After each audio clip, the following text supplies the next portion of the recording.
How did engineers construct the impossible Burj Khalifa? On January 4, Dubai commemorates two significant events.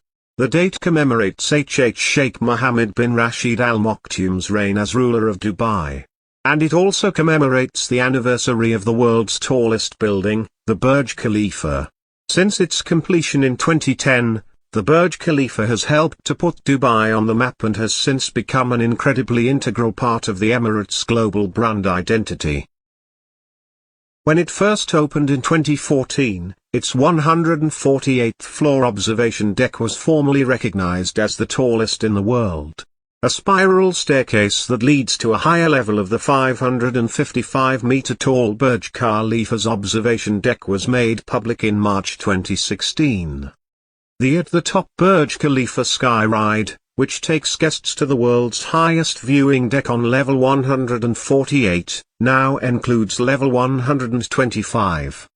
With 700 square meters of glass, 60 metric tons of steel, and 350 square meters of stainless steel cladding, the spiral flight is constructed. Over time, attention has been drawn to replicas of the Burj that have been made by chocolatiers, Lego enthusiasts, and 3D model makers.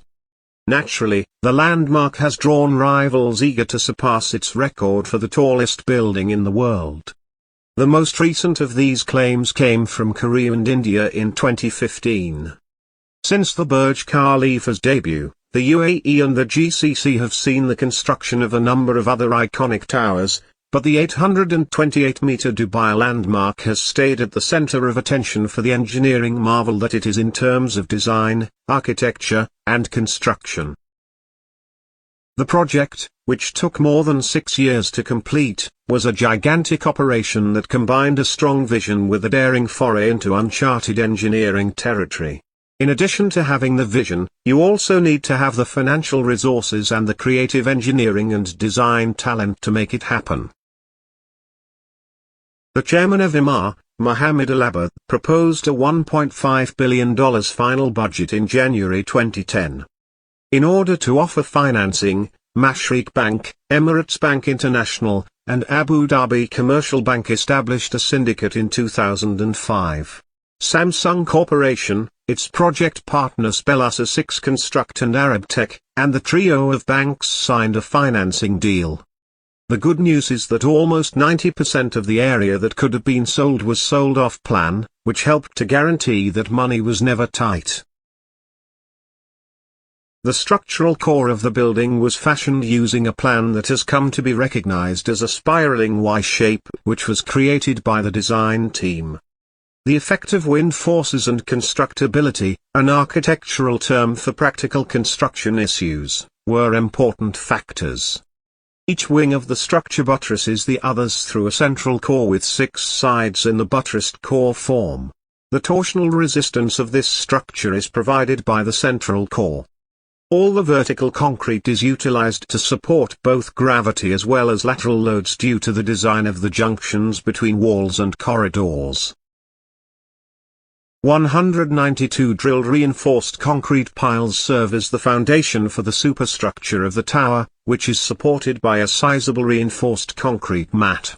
4 successive pours totaling 12,500 cubic meters of concrete were used to create the 3.7-meter thick mat.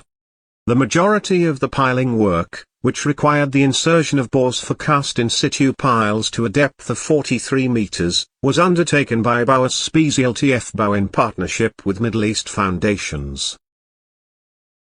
BASF produced a specific concrete mix for the tower's construction, which was pumped to a height of more than 600 meters without segregation. Thanks to BASF's additive Glenium Sky 504, the concrete could be worked on for more than 3 hours before hardening. This shortened the construction period and gave the structure a longer useful life, making it more sustainable. The Burj Khalifa was the result of a worldwide partnership involving more than 60 contracting and consulting firms from throughout the world. At the height of construction, nearly 12,000 employees and contractors representing more than 100 countries were on site every day. The residential apartments, serviced apartments and hotel rooms, and corporate offices are all separate sections of the Burj Khalifa. Elevators have been zoned to serve these various audiences via a sky lobby system. The sky lobby is an intermediary floor where residents, guests and executives can switch from an express lift to a local lift, which stops at every floor within a certain portion of the building.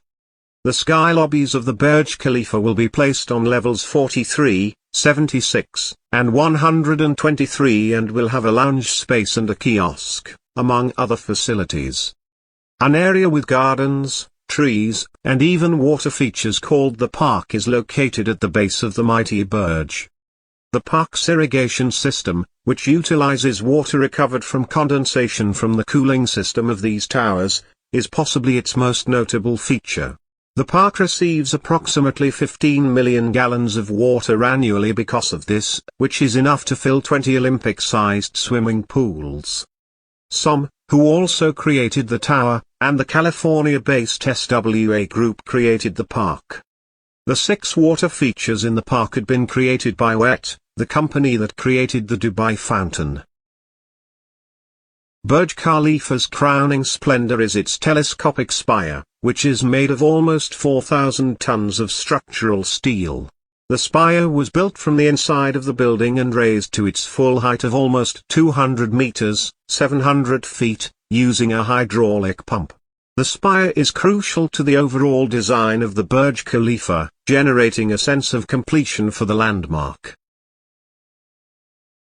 At over 828 meters and more than an impressive 160 stories, the Burj Khalifa holds the record of being the tallest building in existence with the highest number of stories.